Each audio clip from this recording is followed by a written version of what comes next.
Assalamualaikum warahmatullahi wabarakatuh. Para netizen dimanapun Anda berada, kembali dengan saya Oge SOS. Pada kesempatan baik ini masih tetap dalam gelarannya konten-konten dari Bamuswari TV ya. Dan pada kesempatan baik ini saya kedatangan dua orang tamu kehormatan. Beliau adalah Pupuhu, pengurus dari Sunda Sadulur Ngabuana. Oke ya. Apa Sunda Sadulur Ngabuana? Nanti kita akan kupas lebih dalam tentang masalah itu ya, tentang masalah Sunda Sadulur Ngabuana. Selain itu tamu saya yang istimewa ini juga, beliau adalah seorang yang mengeksplor Indonesia ya, kecantikan, keindahan dan juga keramahan dan juga budaya Indonesia di mata dunia. Ya, di samping kanan saya ada Teh Pristi ya, tepuk tangan lah, luar biasa. Atau nuhun wilujeng sumping Teh Pristi ya. Oke, dan di samping kiri saya ini beliau masih tokoh juga ya. Kalau tokoh beda dilihatnya dari kacamata. Dari kacamata. Saya panggilnya Akang saja ya, karena ini berbicara masalah budaya terutama Kasunda. Kang Richard ya. Saya ngomongnya juga susah nih, Richard. Jadi nulisnya RICARN. Ya. Boleh panggil Richard atau Richard. Ya, oke. Wilujeng sumping Kang Richard di Bamuswari TV. Oke, pada kesempatan baik ini saya akan coba tanya dulu nih ke Teh Pristi dulu tentang masalah ini aja dulu. Sunda Sadulur Ngabuana. Apa itu sih Sunda Sadulur Ngabuana itu Teh Pristi? Berangkat dari tujuan dan misi Betul. yang dijalankan oleh saya pada saat itu lebih kepada kegiatan sosial dengan interaksi interaktif dengan masyarakat. Intinya adalah panggilan moral yang dari keturunan leluhur saya ini, kita ini adalah papayung rakyat. Betul. Gitu kan. Nah, jadi bagaimana mengayomi rakyat, apa sih kasusahna, kunaon bodohna urang pinterkeun gitu kan, susahna urang tulungan, teu ngartos urang beri ngartina senang ngarti kan gitu dan sebagainya. Nah, jadi sampai saya juga membina para paguyuban kesenian-kesenian di daerahnya mereka agar lebih mempunyai nilai jual gitu kan. Jadi bukan dipentaskan hanya pada acara 17 Agustus saja gitu kan. Karena para seniman ini juga hidupnya dari bidangnya itu kan juga harus maju, harus kita angkat. Harus hidup ya. Seninya itu nggak boleh padam juga. Betul, apalagi mengangkat budaya asli kita. Jawa Barat misalnya dan daerah-daerah lainnya. Sunda Sadulur Ngabuana itu sekretariatnya ada di mana? Di Geraha Puspa. Geraha Puspa. Ya, komplek Geraha Puspa. Kebetulan di rumah saya sendiri. Oke, daerah mana itu Geraha Puspa? Serhan Bajuri, Ledeng. Iya, Serhan Bajuri, Rompong. Ya, ke belakangnya lewat Parompong belakangnya, tapi kita masuk Serhan Bajuri. Gitu. Terus Tetes sendiri, Teh Pristi sendiri aslinya orang mana sih sebenarnya? Aslinya mah orang Sunda, gitu. Akin ini dari Sumedang. Sumedang, ya. Gitu. Nah, ini yang saya bilang ada titisan terah sehingga terpanggil moral untuk kumaha ieu urang ngurus rakyat. Betul. Ngomong ada terah dari Sumedang Larang berarti ya? Betul. Keturunan berapa dari Sumedang Larang? Kalau dari Pangeran Sugih langsung Pangeran Sugih, Pangeran Pisan Ulun? Pangeran Sugih. Ya, dari Pangeran Sugih langsung itu saya kelima. Keturunan ya. Kelima ya? Langsung garis lurus. Luar biasa berarti. Dari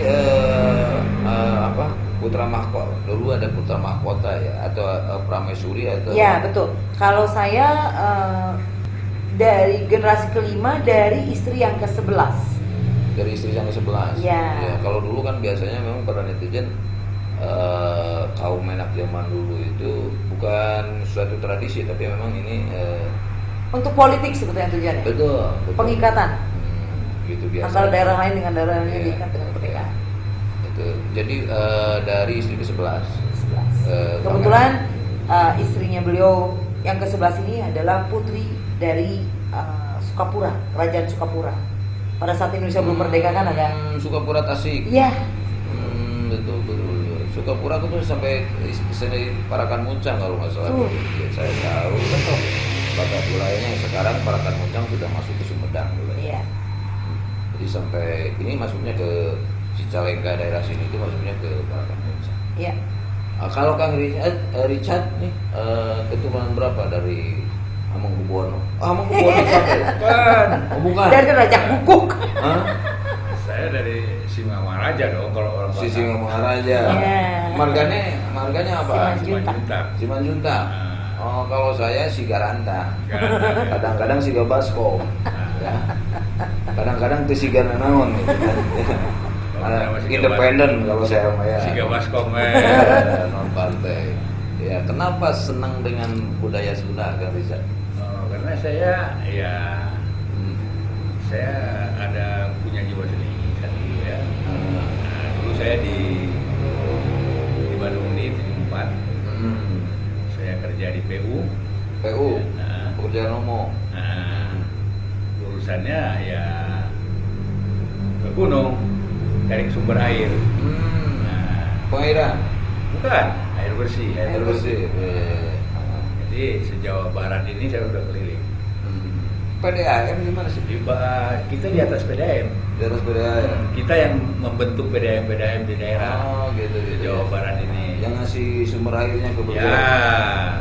Betul. Mampu nggak satu daerah ini menjalankan PDAM? Dulunya kan BPAM, Badan Pengelola. Betul. Nah, kita bikin satu proyek dari PU ya, air bersih. Kita bikin satu proyek, selesai proyek kita serahkan sama BPAM. Ketika mereka bisa mengelola, barulah mereka berganti nama PDAM. Nah, gitu. Ya, berarti kan kalau PDAM-nya mitra pemerintah kan? Ya.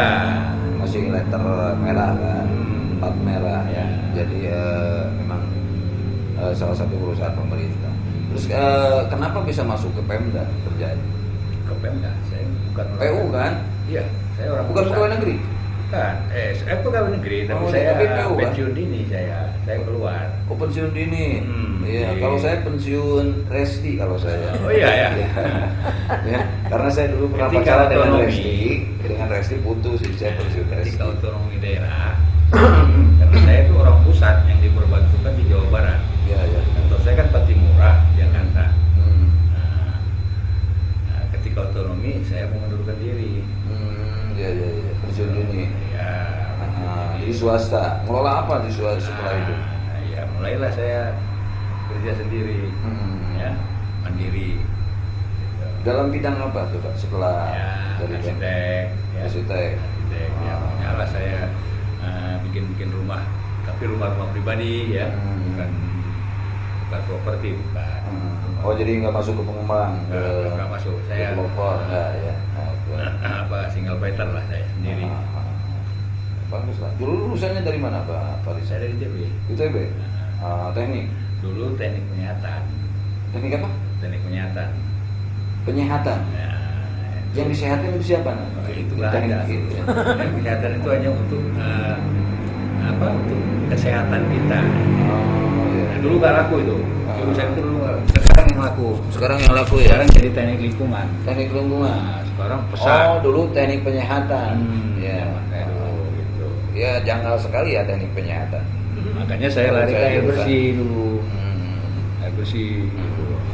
Teknik penyihatan, nyihatin siapa kan gitu. Nggak tahu lah. Nyihatin diri sendiri. Diri sendiri lah. Ya maksudnya kan kita itu ada kalau misalkan ya ada akper, ada kedokteran itu kan udah jelas kan ya gitu. Tapi mungkin berbicara masalah lingkungan tadi yang Jadi pada sekarang akhirnya jadi ditingkatkan. apa sekarang perguruan di apa fakultasnya apa? Fakultasnya lingkungan. Sekarang di teknik lingkungan. Teknik lingkungan ya jadi Sekarang maju pesat. Cuman ya itu dulu karena nggak maju karena memang salah nama menurut saya ya teknik penyihatan jadi saya juga bingung kalau saya masuk ke situ jurusannya apa enggak, dulu kan harus, kalau dulu memang nggak salah nama. nggak salah nama ya Lingkungan itu memang harus sehat. iya betul, Ya, harus bersih. tapi kan Tata kalau kota itu betul. harus bersih, Betul, ya, betul. air harus bersih. Mungkin itu Lingkungan pencipta jurusan itu Nah. kayaknya orang Sunda ya. Juga. Orang Sunda itu kan biasanya asal ceklok ya. Nama saja asal ceklok dalam arti enaknya di situ ya di situ. Teknik penyehatan. Padahal dia bingung ya untuk menyehatkan apa dulu kan gitu. Ya, macam di Sunda itu kan ada yang namanya maaf nih ya, sarkanyut. Seenaknya aja kan. Ada nama sarkanyut loh. Kalau kita jalan ke Garut, ada sarkacang. Ada nama desa di Kuningan itu namanya Desa Bau. Ya ada. Ah, Soalnya itu saya kan sampai kalau di menurut- Kuningan tuh saya juga sampai Ciniru loh. Iya, Ciniru saya. saya tahu Ciniru. Saya Ciniru sampaikan ke apa itu apa? Terus Kontrol, di Ranca. Tasik, Paruponteng, Oh, yang Bularang, itu aneh-aneh namanya. Ya. Yang paling aneh adalah di Luragung. Luragung. Ada yang namanya Desa Bau. Tapi kampungnya ada di Garut. Kampung Sarkanyut sama Sarkacang. Ini sangat luar biasa para netizen. Dan untuk mengupas masalah tadi yang berbicara nama yang memang kata orang Sunda itu biasanya orang Sunda cawokan. Tentunya ada yang ahlinya nih yang di samping kanan saya ini. Priti, ya, no? Pristi, ya. Teh Pristi. Berbicara Sumedang Larang kalau dulu ya. Berbicara Sumedang Larang. Nama aja seperti yang namanya tadi jurusan penyehatan. Kenapa namanya Sumedang Larang kalau dulu itu? Ada nggak? Denger nggak? Ada sejarah. Kenapa nggak Sumedang hebat gitu kan? Sumedang jago atau Sumedang apa kan itu? Ini Sumedang Larang gitu. Larang itu kan nggak boleh. Betul. Kenapa? Jadi ada sejarah tentunya. Para leluhur memberikan nama itu kepada tempat ataupun nama pada seseorang, gitu kan, gelar atau sebagainya. Ya. Itu tentu ada makna dan arti, tidak sembarangan. Dukanya ari model yang tadi mah amun membahas asa baru ngedenger, tapi ai para menak urang baheula leluhur kita itu memberi nama tentu punya makna, gitu kan. Nah, kenapa dulu dikatakan Sumedang Larang? Yang sekarang berganti jadi Sumedang Tandang, gitu kan. Larang itu dulu pada saat masih kerajaan, karena Sumedang itu memegang ilmu karsian, artinya ilmu para pandita, itu kan, para penasehat, entah dari tokoh agamanya sampai ke atasnya lagi, gitu kan. Maka larangan terhadap ilmu-ilmu yang tidak benar untuk masuk ke dalam Sumedang, gitu kan. Nah, kenapa? Karena nu gegeh baheula bicara tentang siapa Sumedang dan ada apa hubungannya dengan kerajaan Tembong Agung. Nah, kerajaan Tembong Agung itulah kerajaan pertama Sunda, gitu kan. Nah, saha nu mimpinna Eyang Prabu Guru Aji Putih. Kenapa digelar Guru Aji Putih? Karena dia memegang ilmu tauhid, ilmu kesucian, gitu kan. Nah, makanya turun temurun ke bawah, apalagi sampai kepada Eyang Prabu Gesanulun sebagai Prabu yang terakhir, turunnya Pangeran Sugi Pangeran, kan gitu. Itu memegang ilmu tauhid yang kukuh, amanah, kokoh, gitu kan. Tidak untuk pungkal pengkol lah, gitu. Pungkal pengkol kemana-mana, kudu lempeng, kudu bener, gitu kan. Nah, entah sejak kapan saya juga kaget ketika sejarah ini berjalan ratusan tahun dengan nama Sumedang Larang itu, kemudian jadi Sumedang Tandang. Itu saya sendiri akan mencari tahu sejak kapan Sumedang jadi gelar Sumedang Tandang, di pemerintahan siapa. Betul. Kayaknya sih kalau Sumedang Tandang itu moto dan jargonnya zaman sekarang ya. Kalau yang saya tahu kan, tandang nyandang ayam kayak gitu. Iya. Tapi para netizen kalau memang berbicara budaya, terutama berbicara masalah kerajaan atau kadipaten zaman dulu ya, Sumedang itu adalah salah satu wujud bentuk kerajaan yang memang notabene itu secara bukti-bukti real itu ada. Jadi kalau saya masuk museumnya itu sudah jelas dari mulai mahkota dan sebagainya itu real, dalam arti kita itu tidak merasa dibohongi kan gitu ya.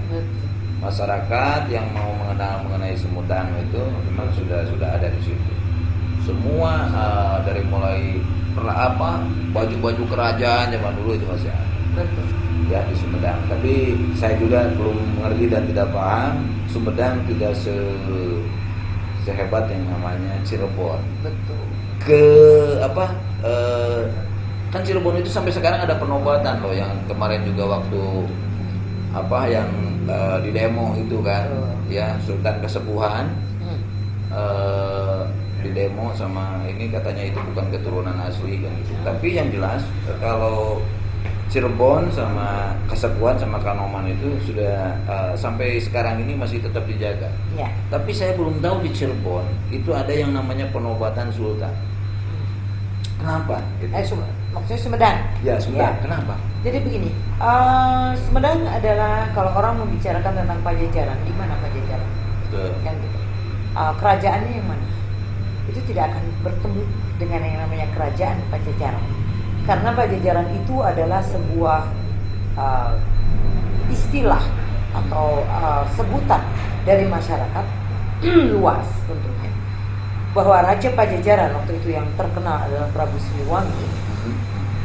Itu dia mensejajarkan sebagai kerajaan besar membawahi kerajaan-kerajaan kecil. Itu bukan dijajah tetapi disejajarkan. Maka turunlah gelar Pajajaran, raja yang mensejajarkan kerajaan-kerajaan kecil di bawah, gitu kan? Jadi bukan menjajah, tapi mensejajarkan. Nah, Sumedang adalah Pajajaran akhir dikala yang Prabu Siliwangi menyerahkan mahkota, kekuasaan dan segalanya kepada yang Prabu Gesambulu, gitu kan. Nah, jadi kalau mencari Pajajaran akhir di mana, ya di situ Sumedang. Mahkota Binokasi adalah mahkotanya yang Prabu Siliwangi, kan gitu. Kenapa Sumedang sekarang tidak eksis seperti di Cirebon, apalagi di Jogja dan Solo? Dikarenakan pada zaman penjajahan Belanda hanya kerajaan Sunda lah yang tidak tunduk kepada Belanda dan sangat disegani oleh Belanda. Hanya karena mereka pandai dan cerdas membuat politik bagaimana memutus tali dinasti kerajaan Sumedang. Maka dijadikanlah pada saat itu kerajaan Sumedang beralih menjadi pemerintahan atau government, kan? Nah, diangkatlah Bupati itu Pangeran Mekah, itu putra beliau. Nah, hanya Pangeran Sugi juga tidak kalah pintar dengan politik Belanda. Ini kan hanya perubahan nama saja, tapi dinasti itu tidak boleh terputus. Maka beliau merancang seluruh kerajaan di Jawa Barat. Pemerintahan Jawa Barat dikuasai oleh putra-putranya, keturunan-keturunannya menjadi bupati-bupati di daerah, kan gitu ya, seluruh Jawa Barat. Dengan maksud tidak memutus mata rantai dinasti, hanya berubah nama saja. Maka pemerintahan atau kesultanan, kita mungkin lebih salah kalau mengatakan kesultanan, punten, karena Sumedang itu tingkatannya adalah di atas kesultanan, keprabonan. Karena di seluruh Nusantara yang bergerak Prabu itu hanya di kerajaan Sunda itu, gitu kan? Nah, berakhir di Pangeran Sugi. Nah, karena Pangeran Mekah sendiri tidak melaksanakan dalam masalah dinasti, tetapi dia melaksanakan dalam pemerintahan. Nah, maka dari sejak itulah sampai sekarang tidak ada lagi yang namanya penobatan. Kenapa? Pesan beliau raja terakhir Pangeran Sugi, bahwa seluruh keturunanku adalah sama haknya, kan? Nah, harta kekayaannya dari mulai pangeran di atas, Prabu Gesambulu dan ke atasnya, kemudian berakhir di Pangeran Sugi, itu diwakafkan, tidak diwariskan. Nah, itu untuk dikelola oleh semua keturunannya, itu kan, agar ada manfaatnya. Selain pahala dunia akhiratnya juga manfaat untuk kehidupannya di alam-alam sekarang ini, gitu loh. Nah, gitu. Jadi tidak aneh kalau tiba-tiba muncul ada berita, bukan hoax tapi memang ini nyata. Banyak sekali pertanyaan yang datang kepada saya, itu ada raja katanya di Sumedang Larang. Oh ya, siapa? Terus yang angkatnya siapa? Yang menobatkannya siapa? Dia dari keturunan yang mana? Sebab keturunan dari permaisuri itu masih eksis sampai sekarang. Yang kalau kita mau melihat dinasti, ya tentunya dari kedua permaisuri inilah yang harus melanjutkan, yang punya hak sebagai turunan langsung kan, itu menggantikan mau gelarnya pangeran kek, gitu, atau raja kek, gitu, atau sultan kek, gitu kan. Nah, karena itu sebetulnya sudah tidak ada. Betul. Teteh sendiri begini, kalau Uga Pajajaran, Uga Siliwangi ya. Uga Siliwangi itu mungkin bakal aya raja, gitu kan, hiji budak Angon, gitu. Cicingnya dianakkeun saringin dulu. Jelema ada budak Angon tiga dia tapi jelema pinter. Eta bakal jadi raja. Itu kan Ferdi Pajajaran. Betul. Paham nggak dengan itu? Saya sangat paham dengan semua uga-uga dari para leluhur. Sampai saya kemarin disekolahkan di Jati Gede dengan kejadian Jati Gede, saya anggap itu adalah sekolah para leluhur.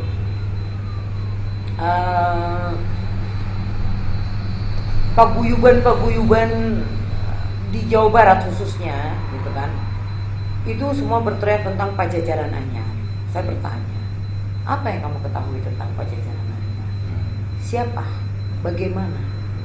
Gitu kan? Karena ini masih jauh, masih rancu, masih samar juga ya. Rancu. Kenapa? Ada orang berpikir, wah kerajaan Pajajaran bangkit lagi. Tidak mungkin. Gitu kan? Jadi apa itu Pajajaran Anyar teh? Pajajaran Anyar yang sebetulnya adalah, kita ini kan udah bukan negara kerajaan kan, negara kita negara republik kan. Artinya tatanan pemerintahan zaman Pajajaran itu akan diberlakukan, akan berlaku kembali. Yang namanya Ratu Adil teh, bagaimana mensejahterakan rakyat, bagaimana walaupun posisinya presiden. Betul. Gitu ya. Jadi akhirnya raja negara teh presiden gitu. Tapi kan berbicara Pajajaran Anyar kan gitu. Ya saya juga dengar itu Pajajaran Anyar, tapi menurut saya kalau saya baca dari Uga Siliwangi ya, atau dari kitab Jawa itu apa ya? Nah, itulah ya. Yang jelas seperti begini, ada uganya. Jadi lamun talaga gede gespeut ya. Nah, bakal muncul budak Angon, calon raja ke Pajajaran anu adil jeung bijaksana. Eta budak Angon teh cicingna nyaeta dianakkeun tanggal 3. Nah gitu ya. Jadi kalau misalkan kita baca sekarang, kenapa masyarakat Sumedang menolak dengan adanya Jati Gede? Betul. Ya, karena menurut saya Jati Gede itu harus ada. Karena itu menurut saya dari uganya sendiri sudah ada. Yang namanya telaga gede, namun cek orang Jawa, telaga gede itu adalah Jati Gede. Kalau saya harapkan sekarang, ya. Tapi maaf pembun Paralu nggak mau ya kalau bilang sampai peta. Tapi kalau di Uga atau dan kepercayaan orang-orang Jawa itu akan ada telaga gede bedah. Betul. Telaga gede bedah. Nanti setelah ada telaga gede bedah, baru akan lahir raja yang adil di kita. Jadi Pajajaran Anyar di sana baru lahir. Jadi kalau orang berbicara sekarang Pajajaran, menurut saya belum waktunya. Talaga karek nggak jadi, karek kacayan. Menurut saya gitu ya. Betul. Nah ini agar saya luruskan kembali. Ya. Saya bukan menolak pembangunan Jati Gede, apalagi itu dengan maksud untuk kepentingan masyarakat. Ya. Apalagi menolong saudara kita di 4 kota kabupaten, gitu kan. Kalau memang itu tujuannya benar. Nah, kembali kepada sejarah kenapa dibangunnya Jati Gede. Nah, pada zaman Bung Karno sudah berdialog dengan para ahli pembangunan dam dari Belanda. Nah, mereka berkata, maaf Tuan, mereka panggilnya Tuan sama Bung Karno kan, kami tidak bisa membangun bendungan ini di sini di Jati Gede, sebab ini ada 3 baribis, ya. Baribis itu artinya 3 patahan lempengan bumi. Nah, yang sampai detik ini tidak terdeteksi secara jelas kapan ini bergeraknya. Nah, yang sudah masuk data tentu akan terkontrol oleh bagiannya ya, ada geologi gitu kan, pergerakan gunung, aktivitas itu dari tahun 46 kan? Ya, zaman Bung Karno. Tetapi Bung Karno bilang rencana saya sebetulnya membangun 3 bendungan kecil. Nu hiji di Cupu Nagara. Cupu Nagara. Ya, Cupu Nagara, di mana Eyang Resik menanamkan cupu manik di situ kan, di Tandaan. Kemudian di Berembenget. Nah, yang satu lagi itu sebetulnya bukan di Jati Gede gitu, tapi ada daerah yang dekat dengan itu tapi tidak mengganggu Baribis gitu kan. Dan itu bendungannya kecil saja, tidak sebesar sekarang. Nah, ini yang menjadi alasan ketika saya bertanya kepada pemerintah, mengapa ini dibangun? Sudahkah berkonsultasi dengan orang yang mengerti, gitu kan? Karena kita kalau ngebangun bendungan tuh beda dengan ngebangun kolam renang, gitu kan? Nah, kemudian resiko pembangunan ini kan sangat banyak sekali dampaknya. Karena saya kebetulan waktu itu menjadi pejuang masyarakat Jati Gede, saya mengetahui banyak data di situ. Nah, jadi sangat tidak efisien membangun sebuah bendungan, karena sekarang banyak teknologi-teknologi canggih yang kita juga bisa memakainya. Apalagi negara kita negara tropis, kalau itu alasannya untuk PLTA, ya, membantu pembangkit tenaga listrik gitu kan. Nah, itu banyak. Kita negara tropis, banyak sekali matahari, ya kan? Nah, ada 2 cara untuk matahari kan gitu. Di kita negara tropis kan gitu. Itu sangat bisa diuntungkan dengan alat tersebut. Tidak mahal. Setelah saya teliti, tidak mahal, tidak memakan lahan produktif ataupun menyingkirkan situs dan lain-lain. Menyingkirkan masyarakat desa tersebut yang sudah turun temurun tinggal di situ. Nah, sekarang kedua saya membahas Jati Gede ya. Kenapa saya tidak setuju? Karena yang membangun bukan seorang ahli di bidang pembangunan bendungan. Nah, jadi kalau UGA itu Anda sendiri meyakini, apalagi saya sebagai keturunan, itu bakal bedah, karena dalam pembangunannya saja sudah terjadi begitu banyak kerusakan. Sebelum diresmikan saja sudah terjadi banyak kerobohan, keretakan dan sebagainya, gitu kan? Nah, kalau orang yang bukan ahlinya, seperti misalnya Akang nih bukan insinyur, nggak bangun rumahnya, ya, namanya sabisana. Apakah kekuatannya memungkinkan untuk berapa tahun ya? Walau alam disawab, dasar ahlina, kan ini pun sama. Nah, setelah saya selidiki siapa Singohindo, dia adalah seorang developer untuk pembangunan bendungan, itu lokal saja.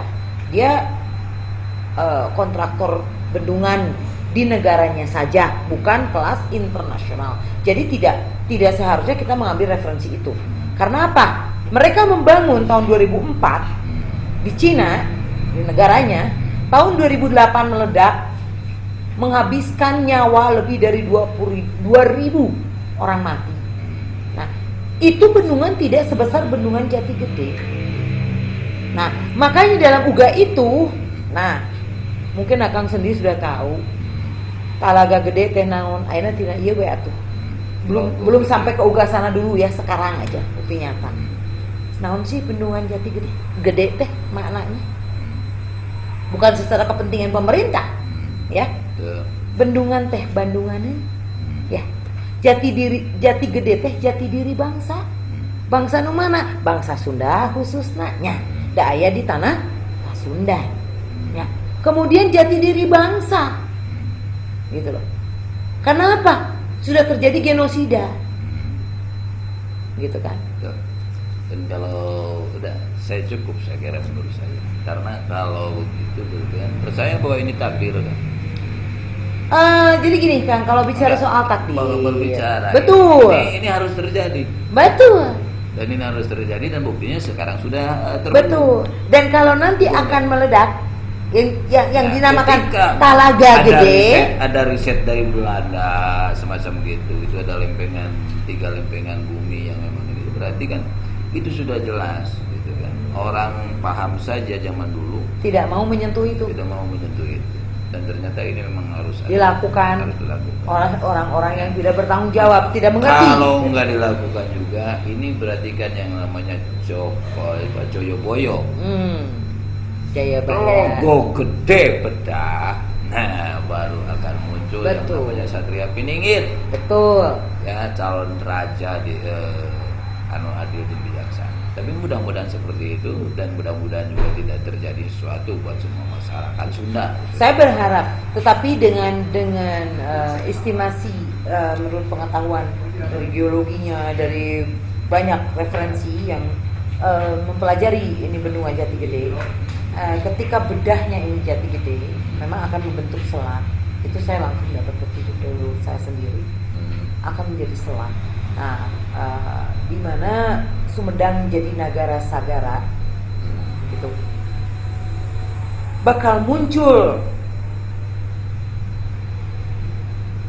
kerajaan Temong Agung, bejeng kerajaan Pajajaran anyar. Sa Temong Agung kayak kata leluhurna, saha kerajaan Pajajaran, ieu teh turunanna akan berhadap-hadapan, hanya dihalang oleh selat.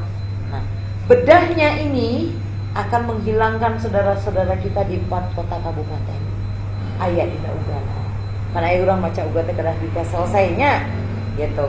Cirebon kaboblosan nya, Kadipaten Kapapatian, Indramayu Kakemajuan, Majalengka kalelengkahan.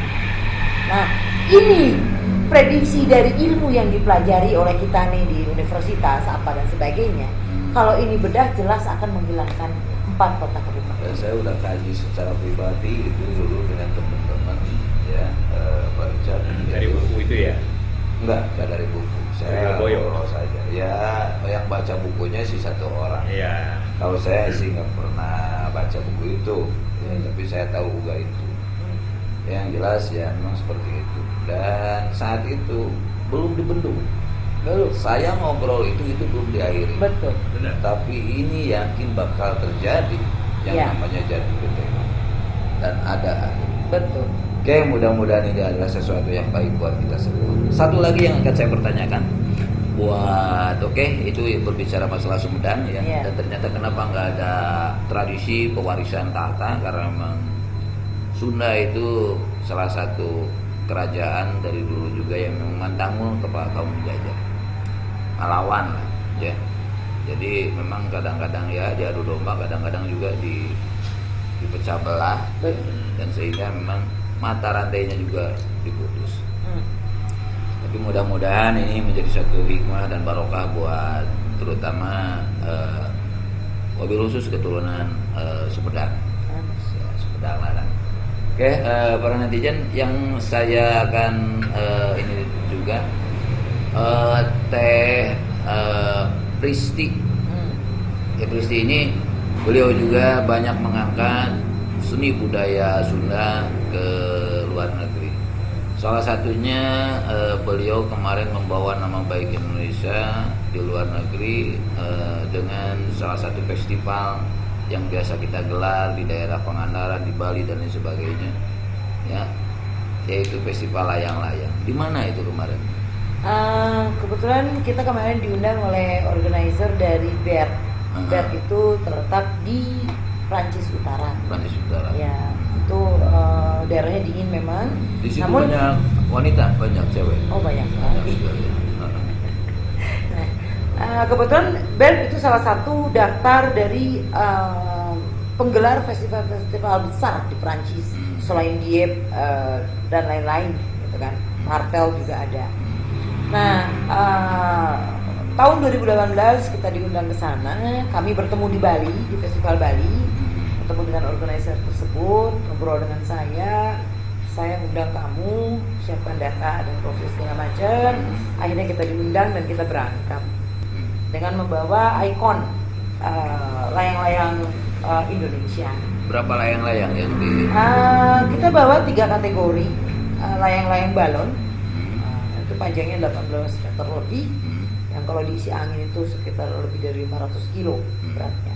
Hanya kalau layang balon itu kan memakai anchor ya, kita terbangkan dan di anchor. Kemudian yang kedua adalah layang-layang tren atau naga lebih ininya.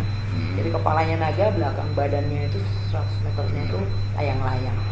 Kemudian yang ketiga adalah layang-layang pipih. Itu bentuknya adalah wayang. Kebetulan kita bawa cerita Prabu Sutasoma. Nah, sampai kita memakai misi dari seragam kita adalah puppet flying in the air. Jadi bahwa wayang itu kita terbangkan bukan seperti dalang yang biasa kita tonton wayang. Tapi Puppet kita bukan terbangkan. moped. Puppet itu adalah wayang boneka yang bukan digerakkan. moped. Bukan. Nah, jadi wayang yang diterbangkan di angkasa gitu kan. Ada 9 tokoh dalam cerita Prabu Sutasoma yang kita terbangkan di sana. Terlepas juara dan tidak, saya kira, atau terlepas ini dan tidak, Teh Pristi ini sudah sangat luar biasa ya untuk mengangkat hasil kreasi seni dari warga Indonesia di luar di mata dunia ya. Oke, kemarin juara kan? Enggak. Kebetulan tahun 2018 kita juara umum, di kejuaraan dunia. Luar biasa. Yang kebetulan dihadiri oleh 37 negara waktu itu, gitu. Dan kita memenangkan semua kategori, gitu. Jadi alhamdulillah, ya saya hanya punya rasa bangga bahwa Indonesia sudah saya terbangkan di bumi Eropa. Betul, luar biasa. Oke. Kang Rizat nih, mengenal Teh Pristi sudah berapa lama Kang Rizat? 2009. Oh, berarti baru ini kan? Ya. Kenapa tertarik dengan Teh Pristi ini? Ketika itu Apa kecantikannya atau gimana? bukan. Jadi Atau kita kebahenolannya? sama-sama berjuang Juang ya. di Jati Gede. Dari mulai nol itu ya. Betul. Dari mulai nol itu. Sama menentang juga kan pembangunan Jati Gede. Oh iya. Saya menentang. Alasannya sama gitu kan? Alasannya sama. Makanya Sebetulnya yang lebih banyak situs juga yang Ya, ini betul. kan ada Betul. berapa? saya Itu potong. dia. Ya, diperkenalkan kita itu aset, begini. aset negara itu pada hilang. Ya. Sebetulnya yang kita tolak itu adalah mengapa pada saat tanggal 1 ketika Yusuf Kala konferensi pers nasional mengatakan tanggal 1 Agustus akan diresmikan. Saya menulis surat bahwa tidak harus tergesa-gesa meresmikan ini bendungan dikarenakan juga airnya tidak ada. Nah, kebetulan saya sebagai Indung Pangais Patanjala, Angoban Cimanuk dan Citarum. Indung Pangais apa? Indung Pangais Patanjala. Nah, Patanjala itu ilmu leluhur bagaimana menjaga tatanan alam dari mulai hulu sungai. Saya dengar Patanjala itu ada paguyubannya kalau nggak salah. Betul. Iya. Ada paguyuban. Dan sekarang alhamdulillah sudah senusantara. Terus Ya, ada Patanjala di Jawa Timur, di Sumatera dan sebagainya. yang menjaga ekosistem. Ya, Ya, betul. Sama dengan konsorsium, tapi bukan konsorsium namanya. Ya, Patanjala Lebih ke independen. alam lah itu. Ya, lebih mengurus alamnya langsung.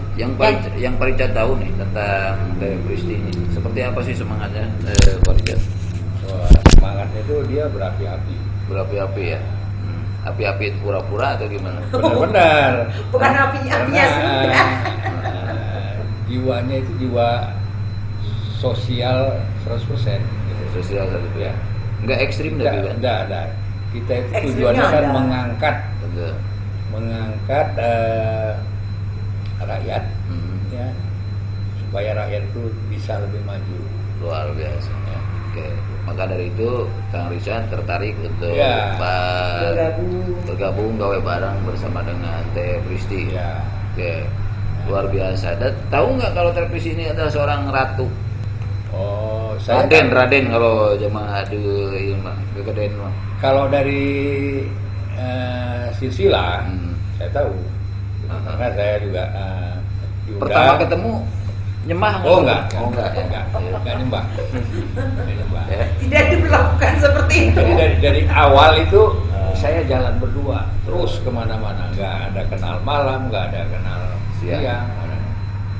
Dan Kuyur, tunggangan kuyur. Kok bisa begitu ya? Tunggangan kita- Suaminya beliau itu kemana? Ada. Di mana itu? Di Ada rumah. di rumah. Tapi beliau Oh, jadi mengizinkan. selalu ditinggalin gitu. Enggak, kebetulan begini. Beliau mendukung. Suami saya almarhum adalah seorang tenaga ahli dalam bidang telekomunikasi untuk pengeboran minyak. Untuk seluruh proyek di Asia mereka sudah kerjakan, yaitu FPSO, Mothership of Telekomunikasi. Ada gitu kan. terkelas. Yang terakhir untuk Indonesia dia mengerjakan FPSO-nya Belanak, kapal processing. Yang itu adalah Belanak. Belanak, nama ikan Belanak di Natuna, perairan Natuna. Nah, itu proyek terakhir untuk Indonesia. Kemudian setelah itu ada proyek Master Marine di Norway, di Eropa. Setelah pensiun, dari dulu pun beliau sudah tahu bahwa saya orang yang selalu bergerak untuk kemasyarakatan, untuk budaya, untuk lingkungan hidup. Dan beliau tahu saya sering ditinggal-tinggal karena memang ada offshore, gitu kan. Dan beliau hanya bisa membantu support moral dan moral, gitu kan. Nah, orang mana aslinya tuh suami itu? almarhum orang New Zealand. New Zealand. Ya, kebetulan saya memang dapat jodohnya orang asing terus. Orang asing terus. Padahal tidak melirik orang asing karena saya sebetulnya fanatik budaya. Gaulnya kebetulan gaulnya sama orang asing. Tidak juga karena beliau adalah atasan saya di kantor. Oh gitu. Waktu itu saya masih bekerja Jadi di kantor. mau tidak mau Dayak dikawin gitu. Oke, hari saya mah pasrah sama jodoh. Allah mengatur aja jodoh mah ditolak tetiasa, dihoyong-hoyong tara bisa, gitu kan? Boleh nggak nanya sedikit nih? Kumaha sih rasa anak kawinnya orang bule gitu? Waduh. Ya kalau saya Biasa. banyak positifnya. Kenapa? Sekalipun perbedaan budaya, ternyata kalau kita menikah berapa dengan kali positif? banyak positifnya. Jadi gini, positifnya adalah bahwa kalau orang asing mendidik istri itu untuk pintar, untuk mandiri, kemudian bekerja sama dalam membangun rumah tangga itu betul-betul diwujudkan. Bahwa diberi porsi lah ya. kita menikahi itu kan berdua, jadi ngurus rumah tangga berdua, ngurus anaknya berdua, tanggung jawabnya bersama gitu. Dan itu betul. Kalau punten-punten kebanyakan di Indonesia itu memilah-milah pekerjaan. Urusan anak, wajib rumah tangga, urusan istri, padahal tidak ada seperti itu. Apalagi kalau kita bicara mayoritas penduduk kita Islam, itu udah jelas bagaimana Kanjeng Nabi mengajarkan, memberi contoh kan gitu ya. Nah, jadi saya positifnya adalah saya belajar pinter, belajar tahu banyak dari suami saya, kemandirian, tidak jadi cengeng sebagai seorang istri atau berketergantungan terus kepada suami naon teh, Pak iku mah, enggak begitu. Gitu. Jadi saya dibawa ke negara manapun saya sudah bisa mandiri dan tegar dan saya bisa menyelesaikan masalah-masalah di rumah tanpa harus teriak kepada suami saya yang ada di kantor, gitu kan. Mau urusan anak, mau urusan bocor pipa, mati listrik, gitu kan, itu saya diajarkan oleh Kerjain suami. sendiri. Ya, karena di luar negeri mahal loh panggil orang. Betul. Sekarang suami Nah, setelah meninggal, kebetulan saya juga menikah lagi. Iya, ketemu jodohnya malah di sana lagi main layang-layang. Sampai satu kejutan besar ya, mungkin ini satu kembali kebesaran Allah. Kita tidak berniat atau ngahaja dengan jodoh gitu di luar negeri, tapi justru bertemu pada saat di festival. Waktu hanya 3 minggu waktu itu. Coba tukang main layang-layang. Iya, kebetulan dia juga pembuat, pemain, dan dia punya keahlian adalah wind garden. Nah, wind garden itu kebetulan di Indonesia juga masih jarang. Wind garden adalah hiasan-hiasan dalam sebuah festival-festival itu yang hiasannya diterbangkan angin gitu. Jadi dia bergerak itu karena ada angin. Makanya dibilang wind garden. Nah, kita uji coba kemarin di Cikalong di Villa Kaca. Wind garden itu macam gimana sih? Taman yang menggunakan hiasan-hiasan dekorasi yang dia akan terlihat lucu dan dia bisa bergerak itu karena diinikan angin gitu, dimainkan oleh angin gitu. Makanya dibilang wind garden, taman yang diterbangkan oleh angin. Sampai sekarang suami masih Jadi justru itu kemarin ada undangan kehormatan dari Sultan Jogja bahwa kami adalah tamu VIP yang seharusnya bisa digelar pada bulan Juli kemarin untuk festival layang-layang internasional di Jogja. Dikarenakan COVID ya kita tunda. Itu paralel Jogja dan Kalimantan Timur. Baltoa Pak. Nama tempat. 3 lokasi ya. Ya. Kenapa di Jogja nggak di Pangandaran atau di Pangandaran dulu. Pangandaran dulu, terus ke Jogja. dulu, Dari Jogja baru ke Kalimantan Tengah. Iya. Gitu. Nah, baru nanti Agustus di Bali kan gitu. Nah, ini karena Jogja juga sebagai mengawali mengadakan festival internasional gitu. Kemudian Baltoa jelas Kalimantan Tengah itu baru. Kalau Jogja di mana dulu rencananya? Rencana di Parangtritis. Parangtritis ya. Ya. Kenapa ngambil suasana pantai terus ya? Karena untuk Angin, ya? layang-layang kita Untuk itu angin. bekerjasama dengan BMPK ya. Dengan angin, dengan Ya, Tuhan. angin. Arah angin. Arah angin. Ya, berarti Pada bulan kerjasamanya itu dengan Tuhan ya. ya kurang lebih lah, pastinya. kurang lebih lah. Cuman maksudnya apa? Bagian meteorologi gitu Ya, loh. ya. Itu bulan ini bagus nih untuk main layangan gitu kan di pantai Ya, mana? Pantai ya. selatan, pantai timur, pantai barat gitu. Karena ini memang diterbangkan oleh angin kan gitu. Karena kita butuh angin kan. Betul. Kembali lagi kepada Tuhan yang Maha Esa ya. Betul. Jadi yang namanya ketentuan yang layangan juga kan. Iya. Layang-layang juga itu adalah kita tergantung pada takdir. Mungkin belum Iya. takdirnya ya sekarang ya. Kenapa? Ya di Jogja di Pangandaran sama Belum. takdirnya, Belum. ya. Nanti kalau sudah takdir mah pasti akan terjadi. Kang Ma- Richard, iya. Kang Richard senang nggak ini apa main layang-layang kayak gitu? Nggak senang. Nggak senang? Senang. Senang. Suka main layang-layang Oh, gitu? saya mah dari kecil di Bandung ini saya raja layang-layang. Oh gitu. Di mana ada musim layangan tuh saya kejar tuh. Biar pakai sepeda kemana aja sampai ke Pengalengan tuh saya kejar. Suka ada. Tapi layang-layang duitan? adu ya, layang kita kan main adu aja tuh. Ya. Apa yang disebut ada yang layang duitan juga pepetengan? tuh biasanya nggak boleh ya. Kenapa? Ada yang duitan juga. Oh banyak, Duit tapi tumbangan. ya, itu banyak di Pengalengan tuh banyak itu. Ya. Para bos-bos itu mereka. Masih suka tumpangan juga kan? Kalau saya enggak, Oh enggak, udah nggak suka. enggak suka. Kalau dulu, Dulu juga enggak suka. oh nggak suka. Senangnya itu kalau mutusin orang punya tuh lawan kita tuh. Nah, itu Yang aja jelas senangnya. seninya ya. Kalau Iya. saya melayang-layang itu luar biasa. Dan memang saya juga dulu suka main Ke layang-layang. Garut ya saya. Tapi saya paling sedih sebenarnya. Dulu kalau saya masih anak-anak pengen layang-layang itu nggak kebeli. Saya itu harus ngejar layang-layang. Kalau mau layang-layang itu saya harus ngejar. Ingat saya waktu di sini. Iya. Mari ada yang Yang lepas, putus, yang putus putus. Kapakan, dikejar, gitu. kapakan. Salah ya layang kapakan saya Kapakan. kejar lari itu baru saya dapat. Saya dapat gelasan juga disambung-sambung Ya. ya dari sisa-sisa. Nah kebetulan suami Saya juga- menangis kalau ingat layang-layang karena saya ingat waktu kecil. Tapi setelah besar, alhamdulillah saya bikin layang-layang sendiri Iya. dan saya terbangkan di rumah sendiri. Karena COVID kemarin kan. Iya. Saya bikin tuh, bikin konten ya main layang-layang di rumah. Lumayan bagus. Oke, terima kasih. Kalau ngobrol pada Dirjen terutama masalah budaya ya, tentunya apa? Panjang sekali ya, nggak bisa sampai 1 malam 2 malam. Iya. Iya. Tapi mudah-mudahan apa yang dikerjakan oleh Teh Kristi sama Kang Richard ini untuk mengangkat nama baik Indonesia ya, walaupun hanya dalam bidang seni dan budaya, terutama seni layang-layang ini bisa menjadi sesuatu buat bangsa dan negara ini. Oke, Teh Kristi ada yang mau disampaikan nggak? Ya baik masalah budaya maupun Iya. bicara masalah layang-layang ini. Iya. Saya bicara dulu masalah layang-layang. Bahwa sebetulnya di dunia luar sudah mengetahui Jawa Barat memiliki layang-layang pepetengan. Peteng. Ya, peteng. Peteng atau kalau saya pepetengan. kecil, Petengan. kecil peteng. Nah, itu ternyata menurut cerita Pak Nyoman Adiana sebagai orang yang pertama mengangkat nama baik Indonesia di dunia layang-layang internasional, sesepuh gitu kan. Pepetengan ini sudah mengalahkan 50 negara dan belum terkalahkan, gitu kan. Nah, ketika saya tanya apa sih pepetengan itu, ya itu layangan adu, jagonya di Peteng. Indonesia, gitu kan. Kalau saya kenal peteng. Ya, jadi mari kita angkat ini satu keunikan bagian daripada karya anak bangsa. Entah siapa penciptanya dulu, kan gitu. Ini harus tentu kita cari bersama.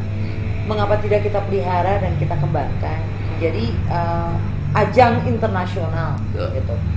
Kan mengangkat negara dan bangsa ini kan tidak harus dengan sesuatu yang muluk saja. Dengan hal-hal yang kecil pun kita sudah mengangkat nama baik. Betul.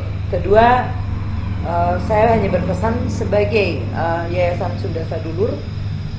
Sunda itu Selaku bukan penggerak budaya. selaku pelaku dan penggerak budaya. Sunda itu bukan berarti hanya suku Sunda, artinya seluruh Nusantara, saudara kita se-Nusantara. Mari kita jaga peninggalan leluhur, kita urus, kita rawat, kita kembangkan terus, tanpa harus merubah eksistensi aslinya. Karena di Sunda khususnya sudah hilang kesenian klasiknya. Nah, seperti tarian sekarang lebih banyak improvisasi seperti jaipongan. Nah, kalau kita mau tahu jaipongan dari mana ya, sebetulnya kan bukan dari Sunda klasik, gitu kan? Itu dari daerah Karawang. Apa sejarah itu saya bisa mengungkap. Jaipongan is new creation from Ketuk Tilu. Betul. Nah, Ketuk Tilu sebagai dasar aslinya sudah hilang. New creation from Tayu. Ya, betul. Dan Tayu itu adalah hidupnya dulu zaman kerajaan sarana hiburannya Kaumenan. Ya, betul. Nah, jadi sangat sedih sekali kemudian ketika saya mengatakan bahwa Bendungan Jati Gede adalah bandungan dan jati diri bangsa, khususnya bangsa Sunda, karena bendungan itu adanya di wilayah Jawa Barat. Rek dikamanakeun ieu Sunda. Ketika para leluhurnya pun ditenggelamkan. Ya, pupuh-pupuhna. Meureun teh urang ngadongeng ka anak icu urang teh cenah dan teu aya buktina kan gitu. Nah, saya di sini juga mengajar dan mengembalikan jati diri Sunda, jati diri bangsa, gitu kan, agar mencintai budayanya. Karena terus terang di bangsa Sunda ini sudah sangat tergerus zaman, ya, dengan dangdutannya, belum Arab-Arabannya dan sebagainya. Tapi mana atuh budaya orang nuluhung, yang ditinggalkan para leluhur. Gitu. Mari kita sama-sama untuk menjaga dan melestarikan seni dan budaya. Betul. Mengajarkan juga kepada generasi baru. Kang Richard, ada yang mau disampaikan? Saya rasa sama. Bisa kalau nggak sama, bisa nggak? Nggak bisa. Beda dikit. Nggak bisa, beda sedikit tuh ya, beda sedikit ya itu tadi. Berarti Sunda sadulur sabuana. Jadi bukan di Jawa Barat saja. Betul. Ya, kita inspirasikan nanti di Sumatera, di Medan, di Tapanuli, di Kalimantan mungkin ya, di Sulawesi. Nah, harapan kita itu begitu. Ada yang lain, harapan yang lain kira-kira? Berbicara dari hati nurani pribadi Kang Richard. Ya, sementara hanya itu aja dulu ya. Oke, terima kasih Kang Richard ya. Atur nuhun Teh Pristi, semoga perjuangannya jangan berhenti, terus berkarya, jangan sampai stuck di sini. Ya. Saya juga pernah dulu saya folklore dan saya favorit folklore dunia waktu itu. Saya membawa seni tradisi Sunda, bukan jaipongan tapi Sunda aja, seni budaya Sunda. Ya. Dan alhamdulillah kita juara. Amin. Favorit bahkan. Ya. Selain dari juara dapat juara favorit. Jadi memang para netizen yang namanya budaya kita, terutama budaya tradisi kita itu adalah potensi sekali. Jangan merasa malu dan jangan merasa gengsi mengangkat nama baik budaya kita, ya, budaya tanah air kita. Karena apa? Budaya tanah air kita itu adalah emas bagi kita sebenarnya. Ya, dan budaya tanah air kita itu adalah harga diri bangsa kita. Terima kasih sudah stay dan nampaknya kita sudah sampai pada penghujung acara, ya. Dan akhir kata dari kami bertiga mungkin kita yang dulu pamit. Saya OGSOS bersama dengan Teh Pristi, kepanjangannya Muhtar, Pristi Muhtar ya. Kalau Kang Richard Simanjuntak ya. Dan saya Ogi SOS Sigarandang alias Siga Baskom. Akhirnya kami undur pamit ya. Terima kasih sudah stay. Billahi taufiq wal hidayah. Wassalamualaikum warahmatullahi wabarakatuh. Sampurasun.